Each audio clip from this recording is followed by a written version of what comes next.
में मैंने आपको क्लास 12th के पूरे सिलेबस के बारे में मैंने चर्चा की और आशा है आप सभी को सिलेबस अच्छी तरह से समझ में आया होगा और आपने पढ़ाई लगभग शुरू की होगी। क्लास 12th में जाने से पहले आपको कुछ बेसिक रूल्स समझना बहुत ज़रूरी है। जिस बेसिक रूल्स में आपको ये जानना ज़रूरी है कि हम सभी जानते हैं कि हम लोग अभी डबल एंट्री सिस्टम में पढ़ाई कर रहे हैं, डबल एंट्री सिस्टम को फॉलो किया जा रहा है। तो इस डबल एंट्री सिस्टम के दो साइड्स हैं, एक डेबिट और एक क्रेडिट। ज़्यादातर बच्चों में ये देखा गया है कि वो क्लास 11 पास तो कर जाते हैं पर उनके बेसिक रूल्स कमज़ोर होने के कारण वे 12वीं कक्षा के अंत में जाते हुए उनके रिजल्ट खराब हो जाते हैं। इस वजह से मैं स्टार्ट करने से पहले आपको कुछ बेसिक रूल्स बताऊंगी। हम सभी जानते हैं, जैसा कि आप सबने पढ़ा होगा क्लास 11th में, कि 3 तरह के खाते होते हैं, 3 तरह के अकाउंट होते हैं, real account, personal account and nominal account. Real account का मतलब है वास्तविक खाते, पर्सनल अकाउंट व्यक्तिगत खाते एंड नॉमिनल अकाउंट नाम मात्र के खाते। कोई भी ट्रांजैक्शन हो उसके 2 साइड्स होते हैं, 2 पक्ष होते हैं।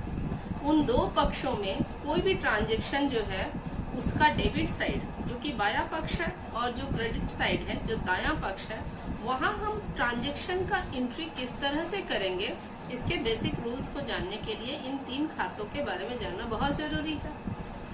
चलिए सबसे पहले हम ले लेते हैं रियल अकाउंट, जिसको कहा जाएगा वास्तविक खाते।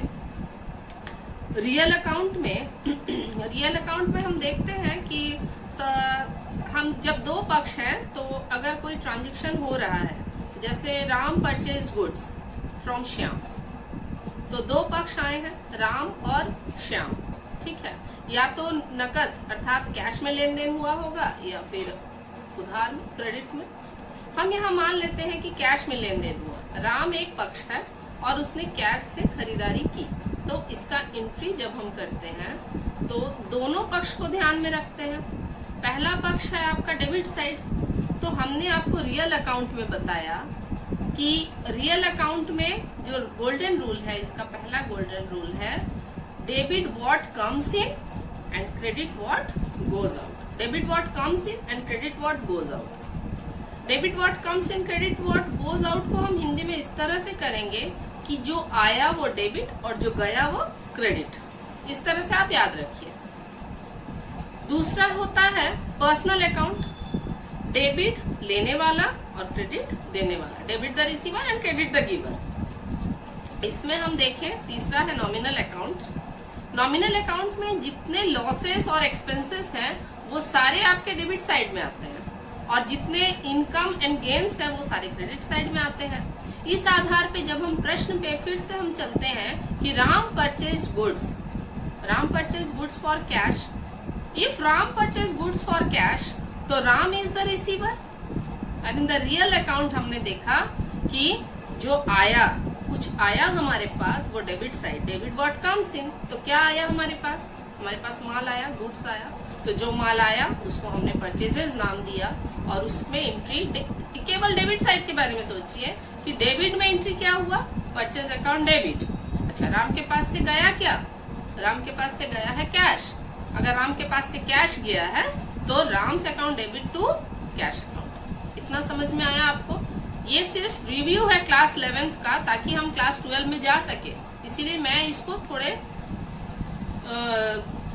तो पूरे व्याख्या के साथ नहीं बता रही हूँ। आपने इसको कर चुका है, बस इसका एक रिवीजन हो रहा है। दूसरा देखिए, दूसरे में आइए पर्सनल अकाउंट। पर्सनल अकाउंट में डेबिट इज द रिसीवर, यहाँ राम क्या है, राम इज द रिसीवर। अगर राम गिवर होता तो ये क्रेडिट साइड में जाता। अब आइए नाम मात्र के खाते में। नाम मात्र के खाते नॉमिनल अकाउंट। नॉमिनल अकाउंट में जितने भी, मैंने कहा कि जितने भी लॉसेस है वो डेबिट साइड में है, तो जितने भी लॉसेस है वो डेबिट साइड में अगर आ रहे हैं तो यहाँ जैसे सैलरी पेड अगर है तो सैलरी हमारे लिए एक खर्च है, एक्सपेंसेस है, इसीलिए ये डेबिट साइड में जाएगा। और जो बिजनेसमैन है या प्रोप्राइटर है, जब वो सैलरी दे रहा है तो सैलरी देने किस समय उसके पास से कैश जा रहा है। और हमने रियल अकाउंट में पढ़ा था कि क्रेडिट व्हाट गोज आउट, तो यहाँ क्या हो जाएगा, यहाँ कैश क्रेडिट साइड में हो जाएगा। चलिए इसको इस तरह से समझते हैं जैसा कि आपके बुक्स में दिया हुआ है। Using debit and credit, as already stated every transaction involves give and take aspect. मतलब कोई भी लेन देन हो, इसके दो पक्ष हैं, एक लेना और एक देने का पक्ष। In double entry accounting every transaction affects and is recorded in at least 2 account. मतलब हर जो ट्रांजेक्शन है, कोई भी जो लेन देन है, ये दो पक्ष पर इसका प्रभाव पड़ेगा। जब भी हम इसको रिकॉर्ड करेंगे, कम से कम ये दो पक्षों को प्रभावित करेगा। When recording each transaction, the total amount of debited must equal to the total amount of credited। इसका मतलब है जब हम कोई ट्रांजेक्शन का एंट्री कर रहे हैं तो डेबिट साइड में मैंने जितना अमाउंट लिखा है, क्रेडिट साइड भी जोड़कर उतना ही आना अत्यावश्यक है। In accounting, the terms debit and credit indicate whether the transaction are to be recorded on the left side or right side of the account। मतलब डेबिट या क्रेडिट साइड में किधर हमको डालना है, किधर मुझे उस रिकॉर्ड को एंट्री करना है, ये इस बात को भी बताएगा कि हमें लेफ़्ट साइड में उसको लिखना है या राइट साइड को। क्योंकि हम सभी जानते हैं कि डेबिट साइड में लिखने का मतलब है लेफ़्ट साइड में लिखना और क्रेडिट साइड में लिखने का मतलब है राइट साइड में लिखना। Now we will discuss about rules of debit and credit. All accounts are divided into 5 categories: assets, liabilities, capital, expenses and losses, revenues and gains. सभी अकाउंट्स को 5 कैटेगरी में बांटा जाता है, 5 श्रेणी में बांटा जाता है। एसेट अर्थात संपत्ति, लायबिलिटी दायित्व, कैपिटल अर्थात पूंजी, एक्सपेंसेस लॉसेस और revenues and gains. 2 fundamental rules are followed to record the changes in this account.